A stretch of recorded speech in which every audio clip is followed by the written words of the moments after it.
chug, chug, chug, chug, chug, chug, chug, chug, chug,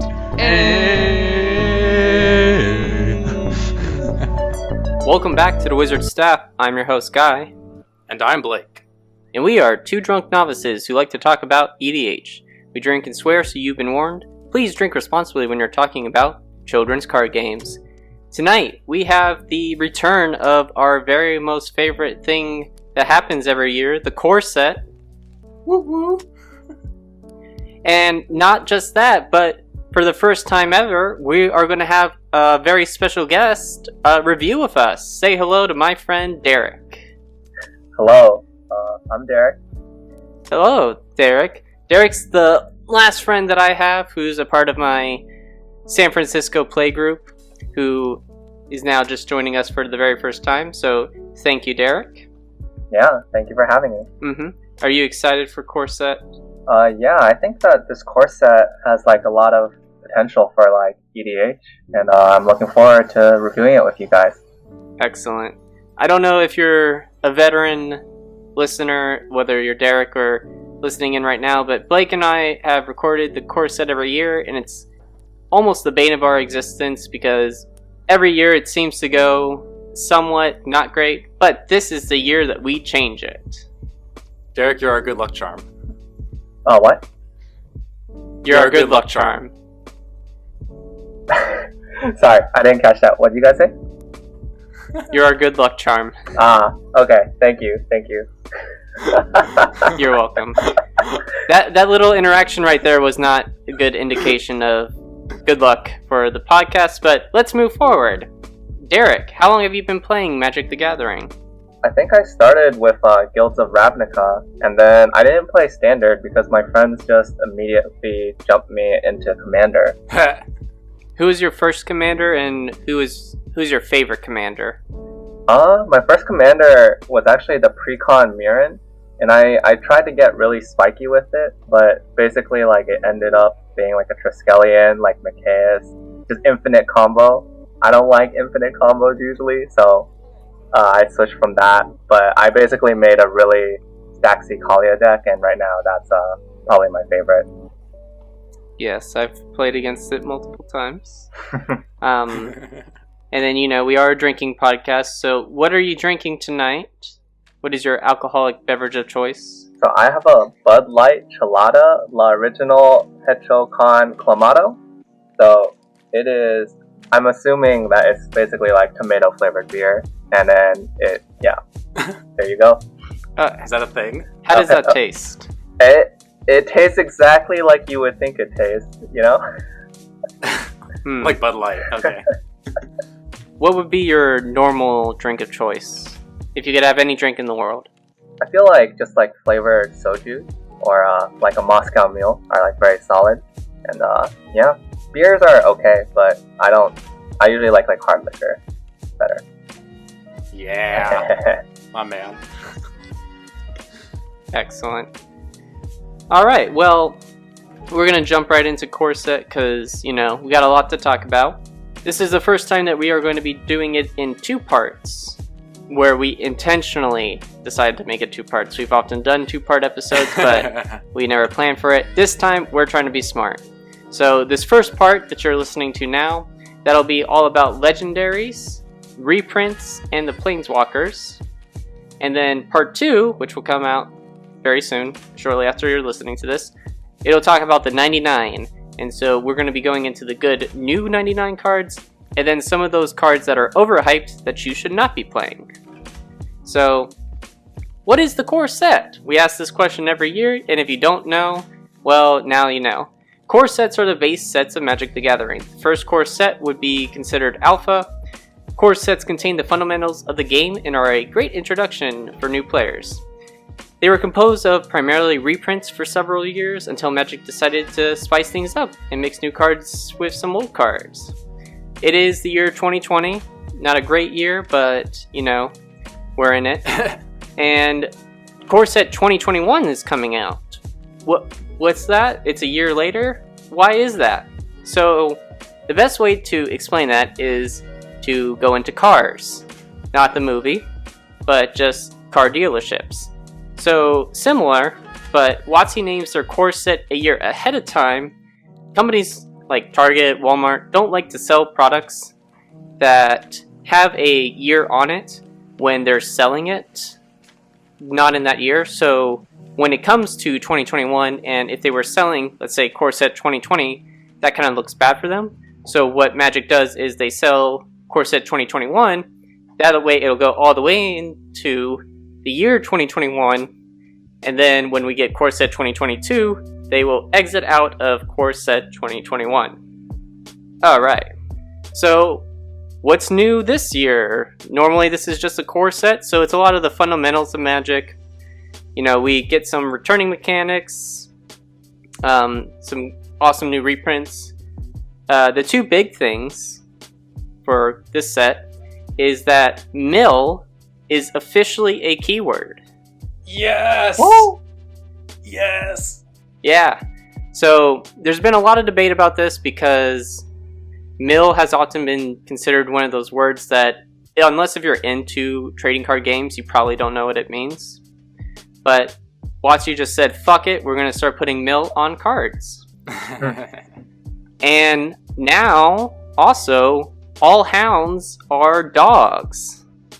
So, for the longest time, all dogs were referred to as hounds, but similar to rectangles and squares, all squares are rectangles, but not all rectangles are squares. So similar, but all hounds are dogs, but not all dogs are hounds. And so it's just kind of been this thing where they're like, okay, we need to get dogs to the people. Everyone likes dogs. You know, it's just been something that they've been trying to do for a very long time. And here we are. We're living in the world of the dog. Yes. If you were paying really close attention to Magic, you might have noticed that mill and hounds changing to dogs was foreshadowed in the Mystery Booster playtest cards, Truth or Dare and Ruff, the underdog champ. So I might have to go back to the Mystery Booster playset cards and see what else is maybe foreshadowed in future sets. I know that in one of those playtest cards they talked about flying counters, so who knows what else they'll see. Derek, do you have any thoughts on keywording mill or all the hounds becoming puppers?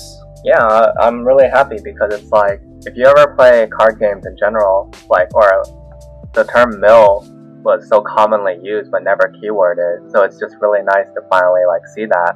Like, I remember like there's like a lot of terms like spin, bounce, etc. that are just slowly being added, and it's just nice to have a lot more clarity between like the player base and like the official like rulings. And in terms of dogs, you know, there's a lot of really cool support coming out for it. So, you know, if you're a dog or a cat person, apparently, you get the opportunity to live your EDH life. Are you a dog or a cat person, Derek? I definitely like cats better, but ideally I would have one of each at some point. Okay. Blake, what about you? Same. Okay. I think I'm same too. I have my cat Mickey, who's actually like sitting across the table from me right now, just like staring intensely at me, Glaring at you. So I feel obligated to say cats, but I know at some point in the future I will also own it. He's being held hostage, everyone. Yes, please save me. Alright, so meaningful reprints. We get them every year, but this year we got some really kick-ass reprints. Blake, why don't you read through the list? Alright, here we go. We got Azusa, Lost But Seeking. That was like $20.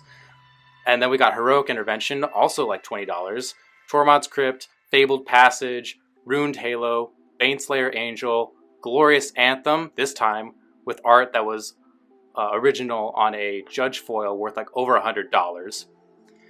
And then on top of these reprints, there's also these new alternate borderless art cards, including Ugin the Spirit Dragon, Cultivate, Scavenging Ooze, Containment Priest, Solemn Simulacrum, who looks like Pepsi Man, Massacre Worm, Grim Tutor. Grim Tutor. That's weird. Originally in Starter 1999, I consider it to be like the 6th best Black Tutor after Vampiric Tutor, Imperial Seal, Demonic Tutor, Diabolic Intent, and Dark Petition, I'd say. So it's got some steep competition, but it was only printed once, and so that's like a $250 card, I think it was, before this. Yeah, so you might actually be able to afford it. Yeah, hopefully that price, drops significantly. Whether it's the new, nicer looking version, or if you want the old one, you'll be able to pick that up as well. Which reprints would you guys say that you're most excited about? I'm just going to say Grim Tutor right away. Just the fact that it's no longer over $200. And who knows, maybe in 15 years we'll get Imperial Seal. The card I desperately want. Derek, what about you? Yeah, I mean, Grim Tutor is the clear favorite because it's it was so restrictive to play because of its price point. And then even though it's not the best tutor in Black, just having more consistency in any deck that would want it is always a nice addition. Do you have a Ugin the Spirit Dragon or some of these other nice reprints that they've been giving us? Yeah, I have a few of them, and then even as someone who bought them at a higher premium, I'm really glad that Wizards is starting to understand that they shouldn't hold back on reprinting cards, especially when people try to speculate on them and make a lot of money off them and prevent people who only need a single copy of the card from playing with it in our format. Yeah, that's us. Alright, should we dive into the legendary creatures now? Yeah, we got 10, which is actually kind of a step down from what we've been getting recently, but that's fine because it is the core set. It's not too overwhelming, and we have probably at least 3 more products this year where we're going to be reviewing the legendary creatures. It's nice that we'll get to kind of slow down a bit here, and we can really dive deep into which ones we like most and which ones do best. So just going to start us off with the monocolor commanders. So first we got white, which is Mangara the Diplomat. 3 and a white, legendary creature, human cleric. He's a 2/4 with lifelink. Whenever an opponent attacks with creatures, if 2 or more of those creatures are attacking you and or planeswalkers you control, draw a card. What? Whenever an opponent casts their second spell each turn, draw a card. What?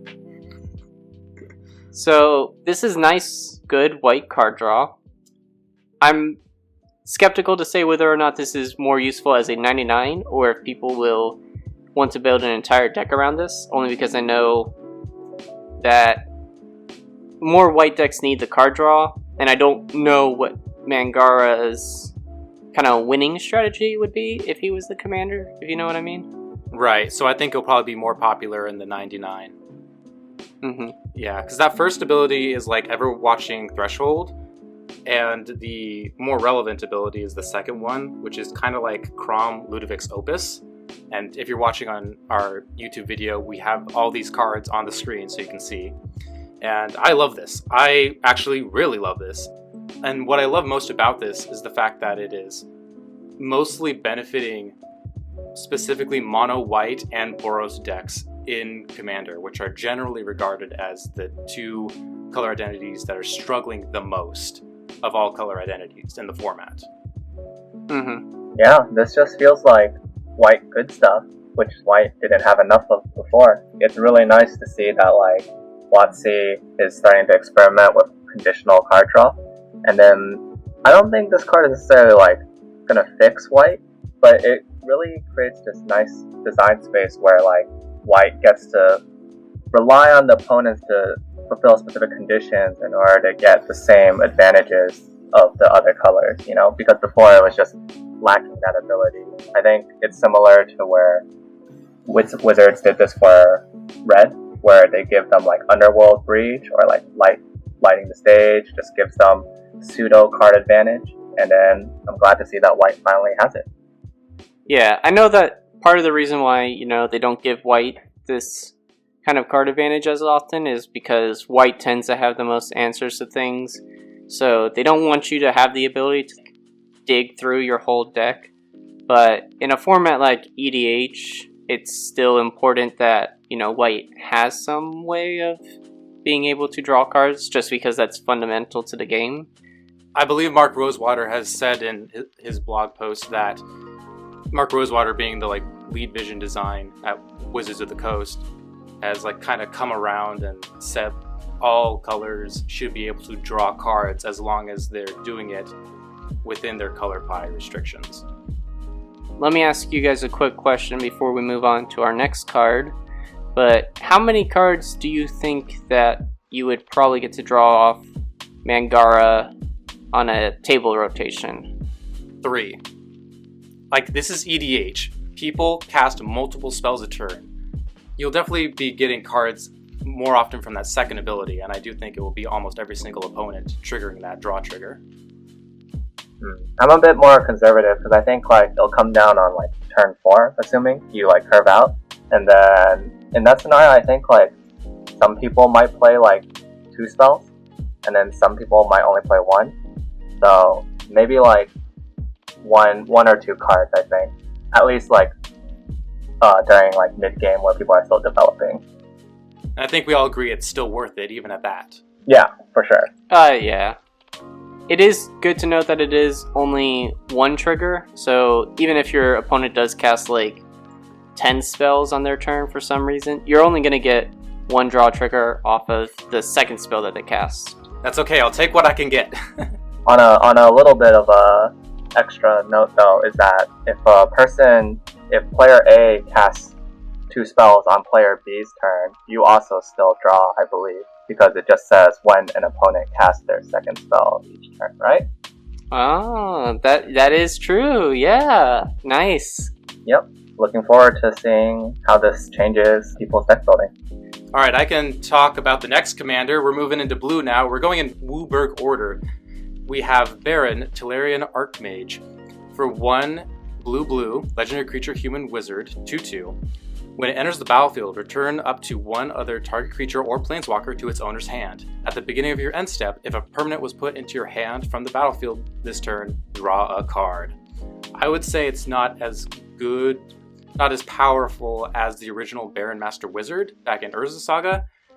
It's just not quite as much of a removal or card draw engine as I would personally like it. That's just me. Yeah, I wanted this to be more synergize with Capsize or Cyclonic Rift kind of card, where it's you get card advantage for being able to, if you bounce a card back to your opponent's hand, then you can draw a card. Not saying draw 1 for each card, but just interacting with your opponents more. Yeah, I think this would be fine if you're just building a casual Blink deck. Sure, yeah. Yeah, it just feels kind of bounce tribal, I guess. There's better Blink decks than Blink commanders, but I mean, it's blue, so it's a strong color by default, and it can bounce planeswalkers too. I'm so scared. So the next one is Veto, Thorn of the Dusk Rose. It's a 2 colorless, 1 black, vampire cleric, started at 1/3. Whenever you gain life, target opponent loses that much life, and has an active ability for 3 generic mana and 2 black. Creatures you control gain lifelink until the end of the turn. So it's like Sanguine Bond on a stick. Yeah, it's a black card with a lot of kill potential if you build it mean. You get half of insta kill in your command zone. Vampire Tribal is relatively well supported. Cards like Blood Tribute exist, and I think that just lets you instantly kill people by tapping Veto. If only Mono Black could tutor, ramp, and draw cards easily. Right? Yeah, it seems okay. I think what's underrated about this card though is it's statted pretty aggressively, decently at least for its effect, and then the active ability lets you get kind of double strike-esque effect on your creature. So if you swing into someone openly and then you give your creatures lifelink, then you end up doing double that damage. So I'm sure there's a lot of shenanigans with this card. Yeah, never really quite thought about it quite like that, but that's kind of true, yeah. I mean, yeah, that is a very interesting way of looking at it. I don't think we specifically called out the one card, Exquisite Blood, which is the one where you have Sanguine Bond and Exquisite Blood, and you pair those two together. So one says whenever you gain life, target opponent loses that much life. And then the other one says whenever target opponent loses that much life, you gain that life. So whenever you deal damage to one person, it just creates this infinite loop of gaining life until they're dead, pretty much. So you take out one person. And Exquisite Blood, just fun fact, but that got reprinted recently with the Jumpstart product. So that was originally like a $50 card. So awesome. It's getting reprinted. Yeah, but we'll get to that in our next set review, our next Jumpstart review. Just don't spoil it. Alright, so moving on to the other mono black commander, we have Curator, the Spiteful, who is 2 black legendary creature human warlock. He's a 3/2, and all he says is other creatures get -1/-1. To me, this was kind of underwhelming. It's good against token decks. And mana dorks. So I have a lot to say about this card. Can I talk about this card? Go for it, Blake. Okay, so I've been seeing it compared to Elish Norn, which is a terrible comparison. Elish Norn creates like a 4 power toughness differential, and Karavik only does 1. And it's also affecting your creatures. It's not just where Elish Norn does it to only your opponents. Karavik's also like butt fucking you too. And also, it does not synergize with Humility, unfortunately.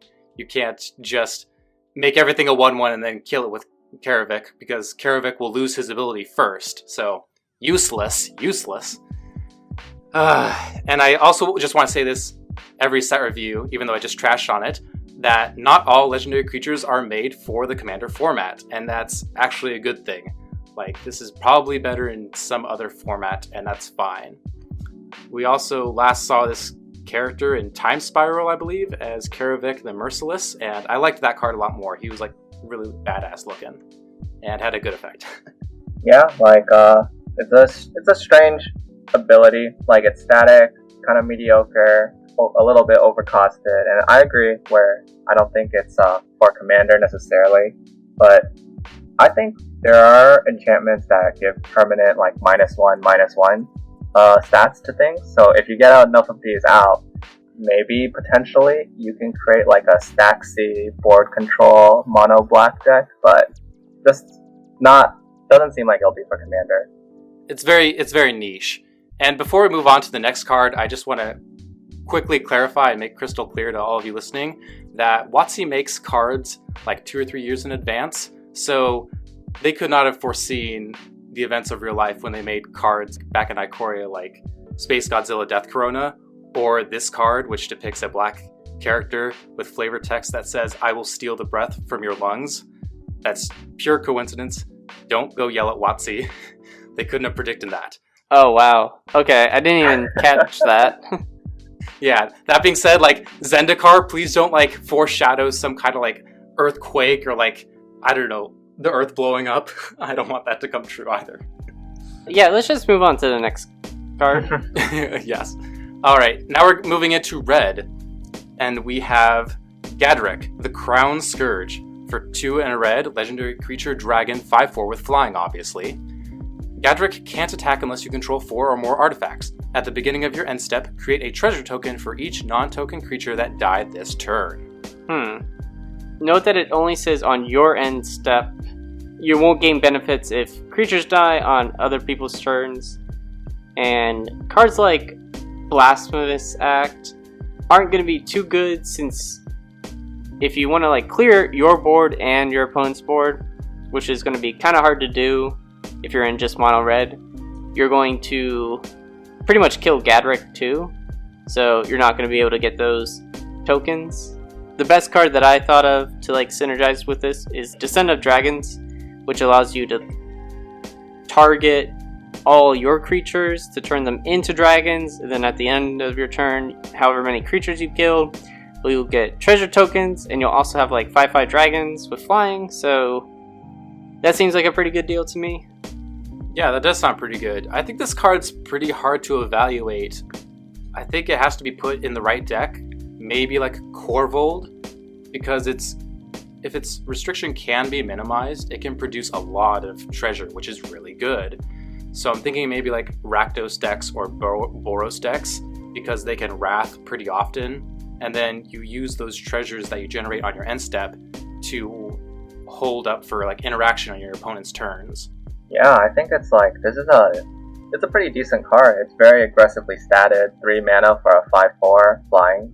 And then I was thinking that like, if people play Dockside Extortionist, in like being in Commander, like you get your treasures very quickly because everyone plays ramp.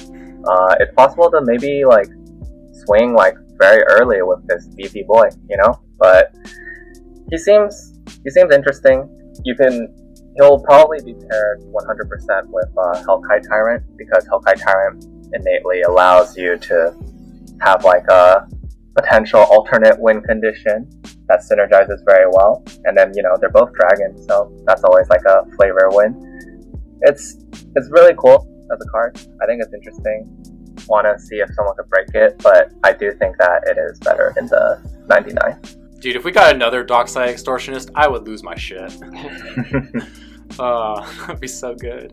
I realized I said something kind of dumb, because I was like, don't play Blasphemous Act, but that's actually a good card, because you would want to play Blasphemous Act and then play Gadrick, because you don't want Gadrick on the field when you play Blasphemous Act. You would cast Gadrick afterwards. So you want to clear the board, then play Gadrick. Alright, sequencing, very important. Big brain plays. There we go. Yes.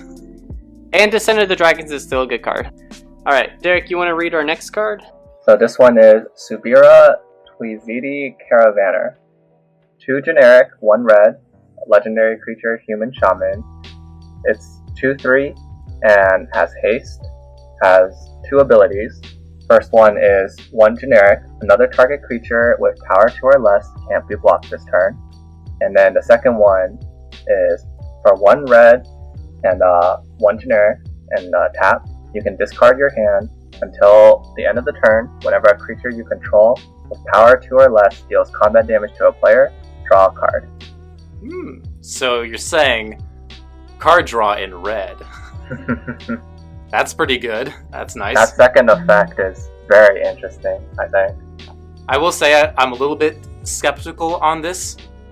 It just seems like maybe one too many hoops to jump through in order to get the card draw going, because it requires you to basically dump your hand of really small creatures while making lots of mana at the same time to activate her, and then you have to attack with your army.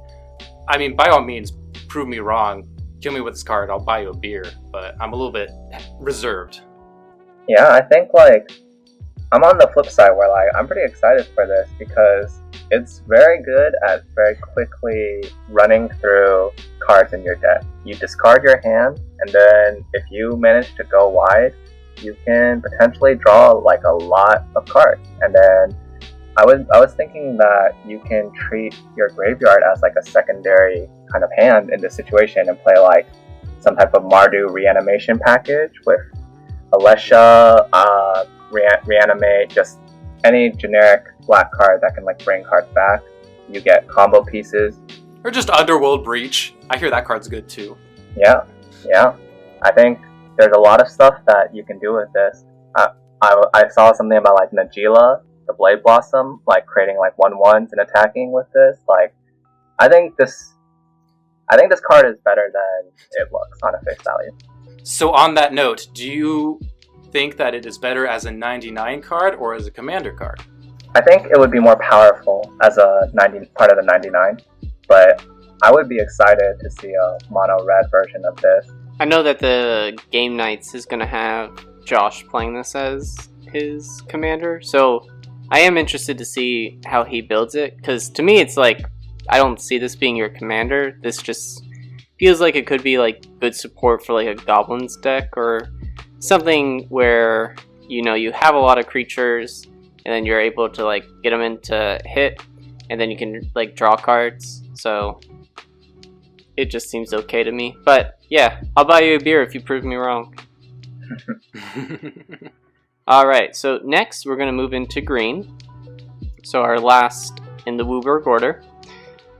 We got Joel Rail. Oh fuck, I didn't practice this name. Mawan Violi? Mawan Violi? Keep in mind, we drink on this podcast.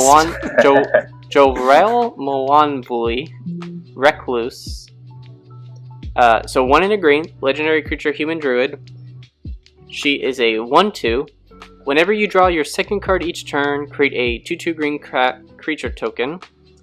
And then 4 green, until end of turn, creatures you control have base power and toughness XX, where X is the number of cards in your hand. So you want cards like Elemental Bond, Garrick's Uprising, Colossal Majesty, and you want those in there. And I know that those all say like draw a card if you play a creature with 3 or greater power. So that's not going to synergize necessarily with her ability where you're creating a 2/2 green cat creature, because you're just going to play other creatures that can then trigger those effects to have you draw the second card. So then you could get the 2/2 green cat creature token, so you're just creating larger board presence. And you are able to do this on each turn, so if somehow you're able to draw 2 cards on your opponent's turn, then yeah, you'll be able to get a green cat creature token, but I feel like that's going to be a little more difficult. Yeah, I will say that was a mistake I made when I first saw this card, because all the previous commanders were like, oh, only on your end step, and so it's like, okay, you can only make this cat on your turn. But no, this is like any turn. Yeah, I don't think they restricted it just because, you know, Green's card draw is kind of like tied into creatures and playing big creatures. Like that's often like kind of the condition that you see on green cards. It's like whenever you play with a creature with power 3 or greater, draw a card. So I feel like they knew if you're going to be getting your card draw, that was probably it. Or like Runic Armasaur, which was that one dino from like Ixalan, I think. And then that 4 green to make all your creatures like 7/7 at the very least also seems like a good deal, because then you have cards like Nylila, God of the Hunt, Thunderfoot Bailiff, or you'll have like Stampeding Elk, Herd, and you'll just give them all trample. So yeah, pretty good. Yeah, I think this is like just a pretty generic, I guess, kind of like green commander. And then I think like it kind of emulates Gabby a little bit, the Nest Warden from the precon. And then I remember that in Ikoria, there's actually some green cycling cards that give you some flexibility. Like there's a Migration Path, which lets you ramp, and then there's also like Barrier Breach, which like exiles enchantments, but could also be cycled. So the 2/2s, it's just value, and it's green, mono green. So there's only so much you could do with it. The Crater Hoof-esque effect without the trample, it's pretty cool. And then the fact that it's like really cheap means that you're able to play this a fair amount of times throughout the game. But personally, I don't think it's like very exciting in terms of design. Okay. I still think it's pretty okay. Like we saw this character last in Prophecy as Jolrael, Empress of Beasts, and I really like the design of that commander and what it does. It's sort of like mono green, like land destruction. And this one isn't doing that, but it's doing its own thing, which I respect. Mm-hmm. Yeah, that's fair. I like her more than the red commander we just talked about, but sue me. How dare you? Alright, let's move on to multicolor. Alright, we have Radha, Heart of Keld. For 1 and red-green, legendary creature, elf wizard, 3/3. As long as it's your turn, Radha has first strike. You may look at the top card of your library at any time, and you may play lands from the top of your library. And then it has an activated ability of 4 red-green. Radha gets +X/+X until end of turn, where X is the number of lands you control. Comparing this to the other 2 Radhas, I know, Blake, you might, yell at me for saying this, but I could see her potentially as like a Voltron deck.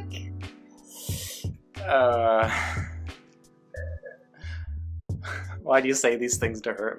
So I know that you have to give her like evasion and hexproof in some kind of way, but she's able to buff herself, and you do have plenty of ways of like getting more lands into play because you're in green, and also making her uncounterable with the green Enchantress and the Prowling Serpapod. So like I feel like this is possible. I don't know if that's actually the route you want to do. Please don't hurt me. Yeah, well, you can go the Voltron route. You can make her uncounterable. You can make her hexproof. She has first strike too. Yeah, I know. That's on the final buffs. Like, yeah, so you can totally do that. But I do think she's probably better as a 99 card for just getting you your land drops in conjunction with cards like Exploration, Burgeoning, Dryad of the Elysian Groves, that sort of stuff. Like, the Radhas have always been related to, like, ramping in relation to, like, attacking. So, like, the OG Radha was all about, like, being a Gruul mana dork, and then the second Radha made all your creatures make a mana as they attacked, and then this third Radha ramps with lands. So, similar to the last card we talked about, they are all sort of doing similar things, but all each unique their own, so I respect it. It's kind of like, also it's kind of like Corset of Krufix, which is a good card. I think I agree with Blake where this card is probably better than 99. I feel like there's a lot of better rule cards like Xenagos that can like be in your command zone, Rurik Thar, if you want to play Staxi.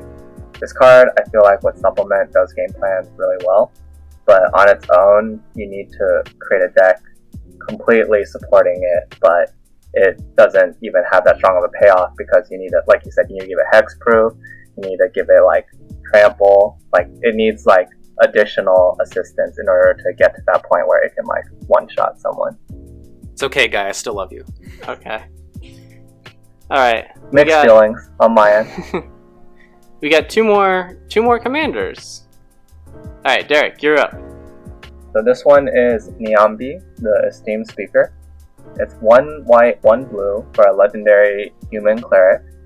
2/1. It has flash, and then whenever Niambi ETBs or enters the battlefield, you may return another target creature you control to its owner's hand. If you do, you gain life equal to that creature's CMC. And then for an activated ability, it has 1 generic, white, and blue.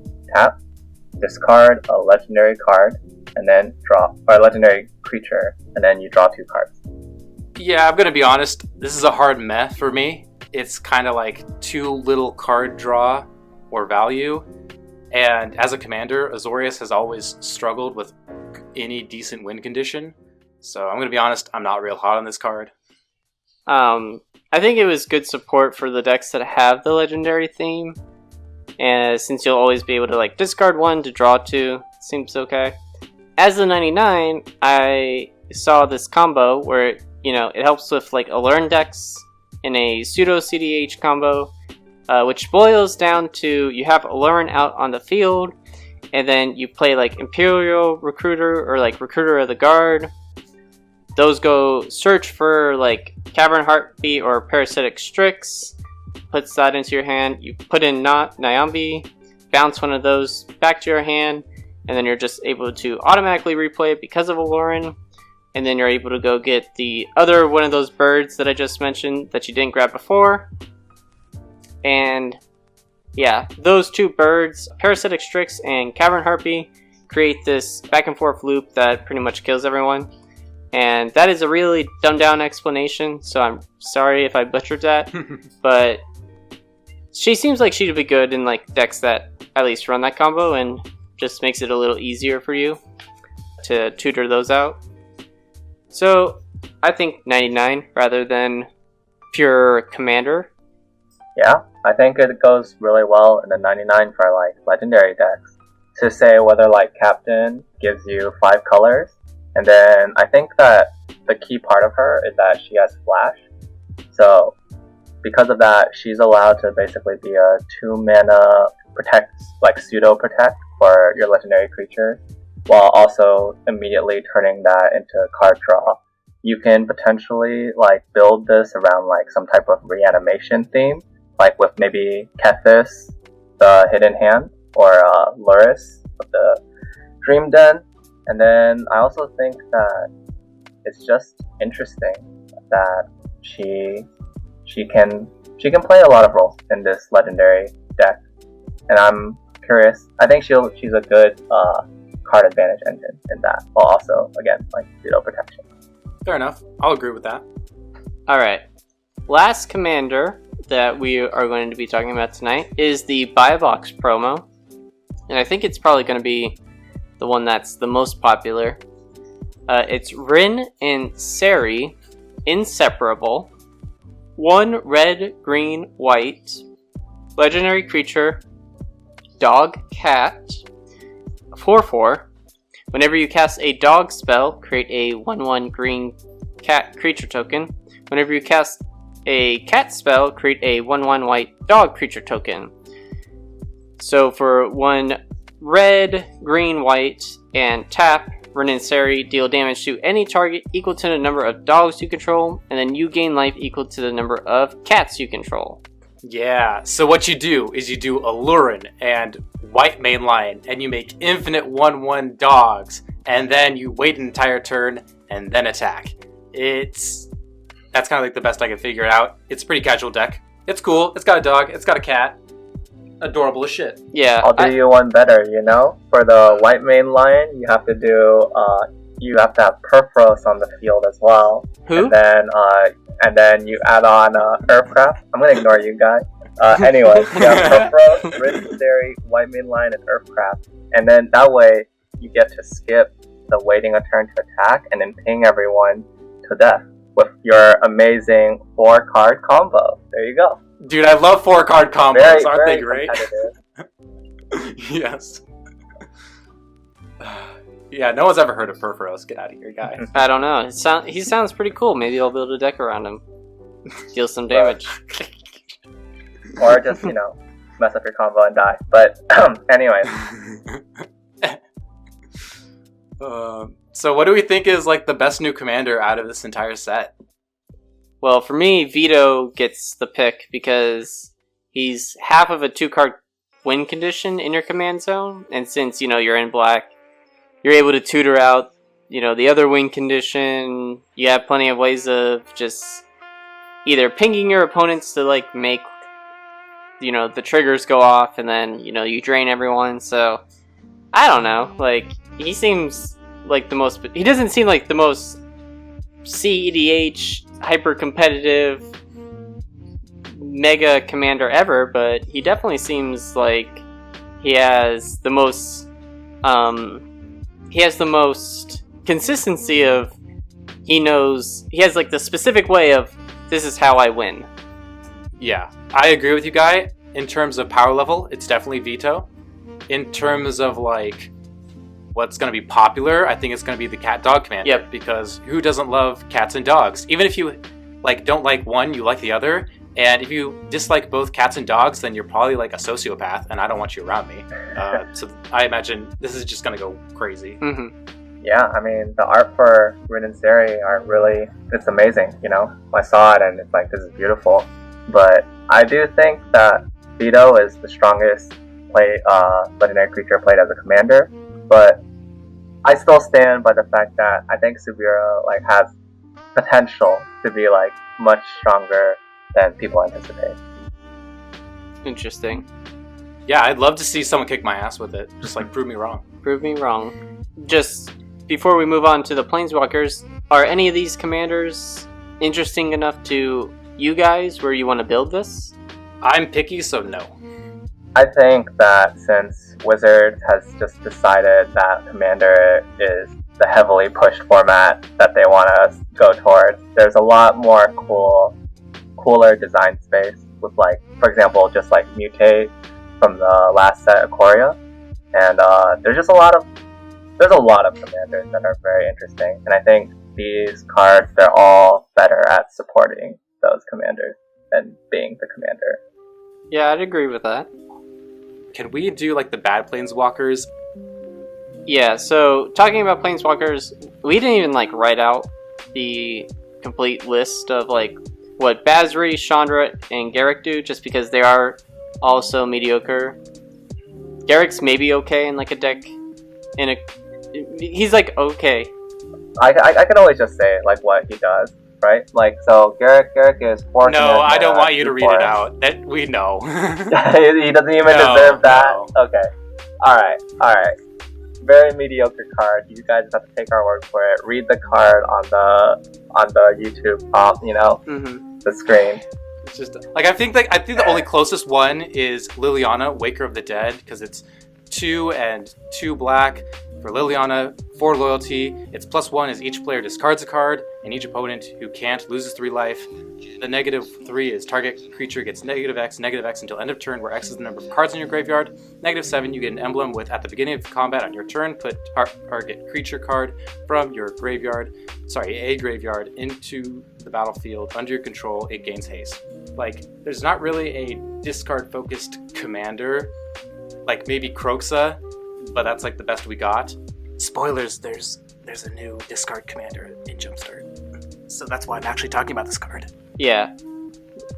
And like part of the reason like why we're doing this, why we're talking about like good cards and bad cards, is just because like people get into like the hype of they see Liliana and they're like, oh my god, she's so sexy and I love her so much. So like that's automatically going to include her in my deck. I don't know, people get like a hard on for her before they realize like this is a shitty card. Because like I only think like 3 of the Lilianas are really worth running. Unless if you're like wanting to run a Liliana tribal deck, like yeah, include this one card, but it doesn't seem all that good. I think something that people have to remember is that Planeswalkers in a 4-person format, like 4 being the standard pod, it's like the card has to be able to either have an immediate impact or be able to protect itself in some way, shape, or form in order to like be useful for our format, because of the fact that there are 3 other people who can immediately kill it before you even get a second like loyalty ability. So, well, it's funny that you mentioned that, because we got one actual good Planeswalker. Derek, I'm gonna give you the honor. Why don't you read him out, please? okay. So this is Teferi, Master of Time. He is 2 generic mana, 2 blue, legendary Planeswalker Teferi. His +1 is draw a card, then discard a card. So you get a loot effect. His -3 is target creature you don't control phases out. Okay, that's pretty solid. His -10 is take 2 extra turns after this one, and then he starts at 3 loyalty. Wait, there's this text that says you may activate loyalty abilities of Teferi on any player's turn anytime you can cast an instant. Huh. So Interesting. what you're saying is I can activate this on each of my opponent's turns at instant speed? Yeah, that's literally the card text. Holy shit. So like you can just like loot 4 times per rotation of the table, and you can use that -3 as removal both defensively and offensively. And that ultimate, if you're taking 2 extra turns, you should win the fucking game at that point.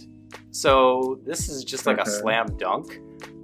My personal opinion is that it's definitely within the top 10 Planeswalkers of EDH. I wouldn't say the top 5. I'd reserve that for Jace Wielder Mysteries, Narset Parter of Veils, Oko Thief of Crowns, Ashiok Dreamrender, and Tezzeret the Seeker. But this is like right after that. This is the threshold to get into being a good Planeswalker in EDH is pretty low, but this gets there, I think. Yeah.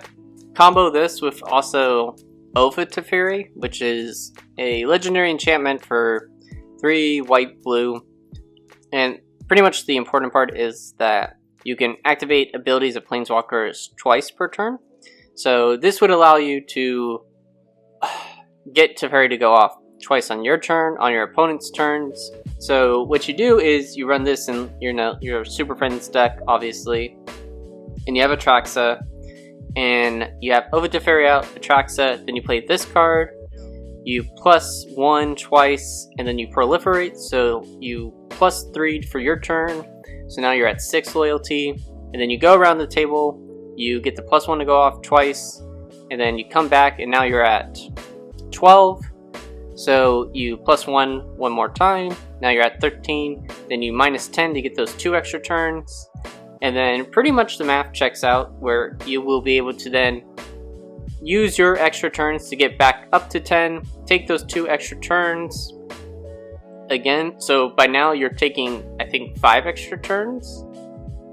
And I mean, if you're not winning the game, or if you don't have like some way to win the game, because you've also noted, but you've digged through probably like 15 cards of your deck, so you're probably just looking for like your win condition at this point. So I don't know, but yeah, he's pretty good. Yeah, I mean, you guys said it all. You know, like you put him in a deck like Per and Toothy. Like Per basically doubles, or he adds like additional counters onto any type of counter that's being acquired by a permanent you control. So yeah, just a lot of extra turns. You can phase someone out, like stop anyone who's being hostile towards you. Like looting isn't ever bad, so like especially if it's free and on everyone's turn. So you're guaranteed either he's gonna draw a removal immediately, and you get to just loot 1, or he's gonna at the very least get 2 cards or phase something out. So nasty card, not gonna be fun to play against in a deck that actually manages to use the extra turn. Yeah, you really got to attack into it and convince your opponents to also attack into it. It becomes an immediate threat. All right, well, that wraps it up for our legendary creatures section of this episode. Please join us in part 2. We're going to talk about the 99 now. Yep. If you want to follow us on Twitter, we are at the Wizard Staff 101. If you want to follow us on Instagram, same handle. You can send us an email at thewizardstaff101@gmail.com. We are on YouTube. Subscribe, like, follow, and you can find us on Apple, iTunes, Stitcher, and Spotify. Anywhere that you listen to your podcasts, drop a like, submit a review.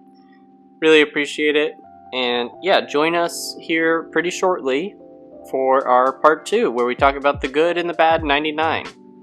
So, thank you very much for joining us. We hope you had a great night. Peace.